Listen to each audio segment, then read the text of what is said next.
지난달부터 하락세를 이어온 원달러 환율이 1,100원 선 밑으로 내려왔습니다. 2년 6개월 만에 최저치인데 환율이 왜 이렇게 떨어지는지, 또 이렇게 환율이 떨어지면 우리 수출 기업들은 어느 정도나 타격을 받는 건지 취재기자와 자세히 알아보겠습니다.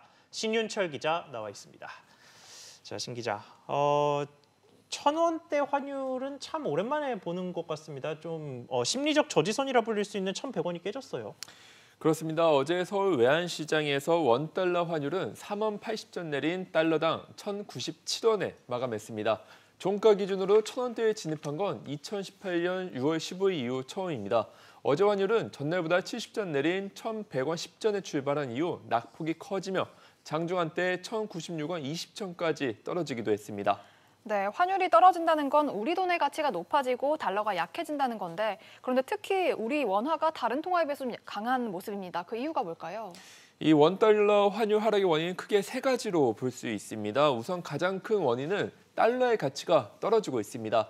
미국은 9,080억 달러 규모의 경기 부양책 시행안을 두고 정치권 협상이 진행되고 있고, 제롬 파월 미국 중앙은행 의장도 미 하원에서 코로나19 위험이 사라질 때까지 낮은 수준의 금리와 경기 부양을 제공하겠다고 말했습니다. 네, 달러가 더 많이 풀릴 거란 얘기네요. 그렇습니다. 여기에 백신 개발 기대로 경기 회복 전망이 긍정적으로 돌아서면서 그가 안전자산으로 몰렸던 돈이 우리나라를 포함한 신흥국으로 이동하고 있습니다.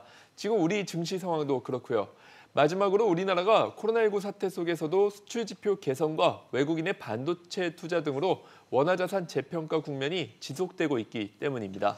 네, 그러니까 국제시장에서 우리 경제의 평가 가치가 높아지고 있기 때문에 오히려 환율 하락을 부추기고 있다는 건데, 참 아이러니하게도 수출 지표가 좋아서 우리 경제가 좋게 평가받고 있는데 환율이 이렇게 떨어지면 우리 수출 기업들에게는 좋지 않을 수밖에 없습니다. 우선 수출 기업은 대금을 달러로 받기 때문에 당장 손에 쥐는 돈이 줄어들게 됩니다. 특히 중소기업들의 타격이 큰데요. 업계에서는 중소기업이 환손실을 버틸 수 있는 수준을 1,100원으로 봅니다.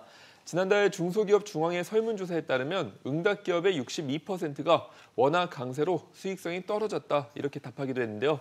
다만 과거에 비해 환율의 영향력이 줄어들었다는 의견도 있습니다. 이주열 한국은행 총재는 지난달 기자간담회에서 우리 수출품의 품질 경쟁력이 상당히 높은 수준에 와 있고 국내 기업의 생산시설이 해외에 많이 나가 있다며 이 같은 의견을 지지했습니다. 하지만 전문가들은 내년 상반기까지 원화 강세가 이어질 가능성을 높게 보고 있고 환율 하단을 1,050원대까지 전망하고 있는데 실제로 이렇게 되면 중소기업의 어려움은 더 가중될 것으로 보입니다. 네, 상황을 좀 봐야겠습니다. 신 기자 잘 들었습니다.